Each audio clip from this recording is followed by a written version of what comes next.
네, 요즘 주변에서 갓난 아이 때문에 잠을 뒤척인다라는 얘기를 자주 듣게 되는데요. 오죽하면은 아이는 잘 잘 때 가장 예쁘다 그런 말도 하더라고요. 네, 그렇습니다. 엄마, 아빠 뭐 할 것 없이 신생아나 어린 아이 있는 집은 밤마다 고생이 참 많죠.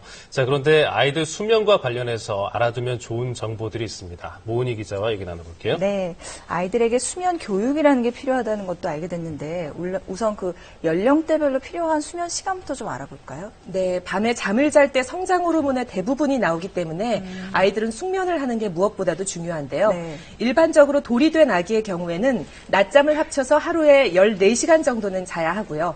만 3살부터는 11시간, 만 6살 이후에도 적어도 9시간은 자야 합니다.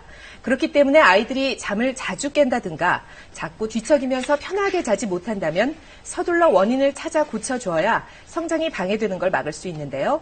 우리 아이 잘 재우는 방법 알아봤습니다. 밤마다 전쟁 아닌 전쟁을 치른다는 장미령 주부. 이유는 잠 못 이루는 9개월 된 도윤이 때문인데요. 이렇게 안고 있는 것도 1시간째. 침대에 눕히기라도 하면 바로 울음이 터져버립니다. 엄마가 너무 힘들겠죠.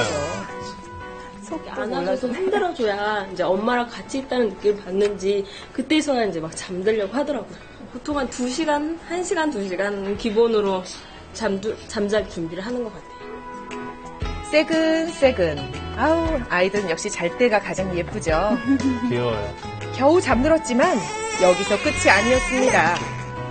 2시간 남짓 자더니 금세 깨서 또 엄마 품을 찾아 울기 시작했는데요.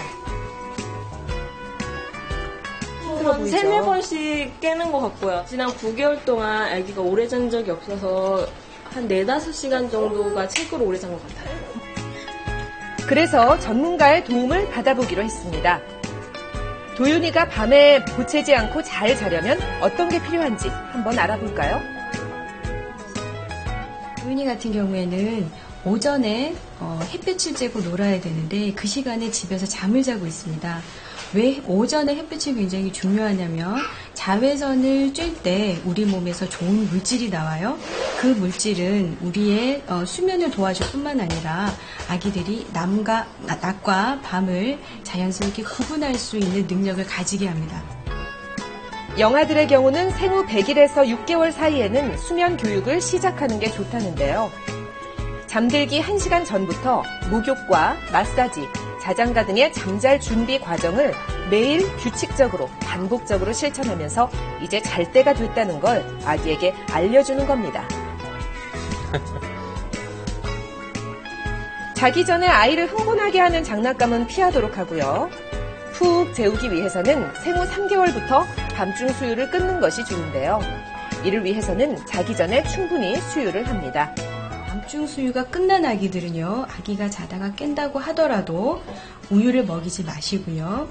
뜨겁게 끓여서 식힌 맹물을 우유병에 넣어서 물리시고, 혹시라도 물을 먹이지 않는 아기들 같은 경우에는 놀이개 젖꼭지를 물려서 심리적으로 잠시 안정을 취하게 한 다음에 빨리 다시 재우는 게 좋습니다. 자다가 깨서 운다고 바로 안아주면 오히려 더 잠이 깰 수도 있습니다.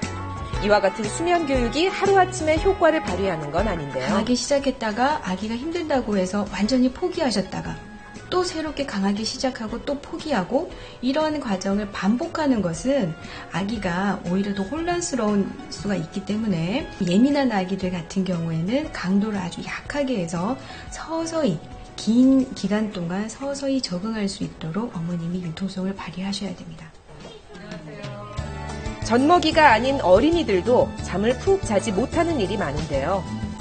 7살 지안이도 2년 전 잠을 쉽게 이루지 못했다고 합니다. 자는 내내 뒤척거림도 심했고 또 약간의 코골이도 있었고요. 깊은 잠을 자지를 못하다 보니까 수시로 깼고 또 아이가 많이 짜증도 많이 내요. 그래서 수면 검사를 통해 원인을 찾아봤는데요. 결과는 편도와 아데노이드 비대증이었습니다.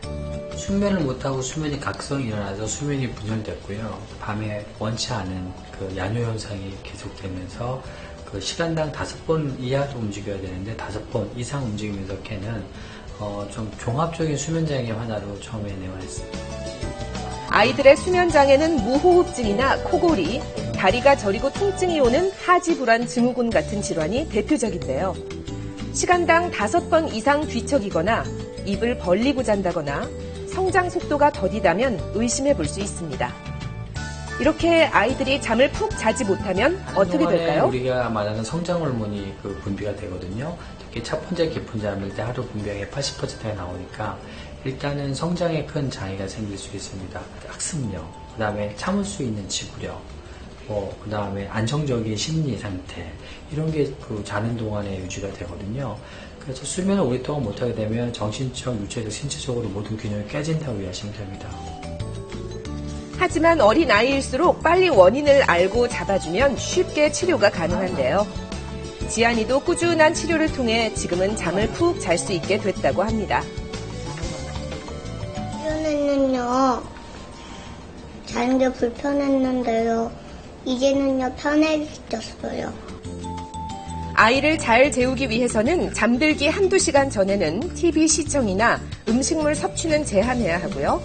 만약 자는 것을 두려워한다면 인형이나 담요로 잠자리 친구를 만들어주는 것도 좋습니다. 또 방은 최대한 어둡고 조용한 분위기로 만들어주세요. 잠을 자라고 강요를 하시면 안 되고요. 현관문 닫혀놓고 어머니 늦게까지 드라마 연속극 보고 너 들어가자 그러면 잘 수가 없죠, 애들도요. 잘못된 습관을 어른부터 고치시면 같이 좋아질 거라고 말씀드리고 싶습니다. 우리 아이 건강하고 공부 잘하는 아이로 키우고 싶다면 잘 자는 것이 가장 중요하다는 것 꼭 기억하세요.